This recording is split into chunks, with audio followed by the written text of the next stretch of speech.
Eder.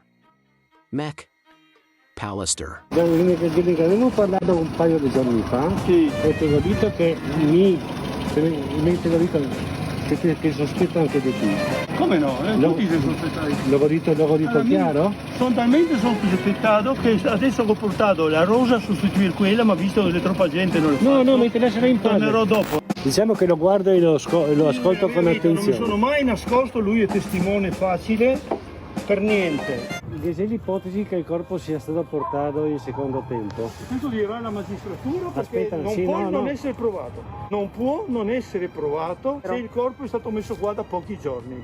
E quando, e soprattutto quando è morta. Ma dov'era il corpo esattamente? Là, no?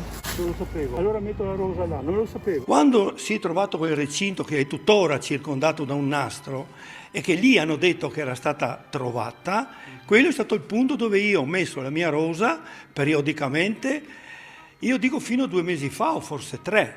2 mesi o giù di lì o su di lì fa è venuto fuori, perché tutti quelli che hanno letto il Fandone possono confrontarlo, che non era quello il punto preciso dove lei è stata trovata, ma una decina di metri più avanti verso la scarpata. E verso la scarpata, 10 metri più avanti, dove finisce la rete, c'è un solo punto dove io ho lasciato da allora le rose. La prima rosa che ho portato là, l'ho tirata giù da dove era fino adesso e l'ho messa là quando io ho saputo che quello era il punto preciso.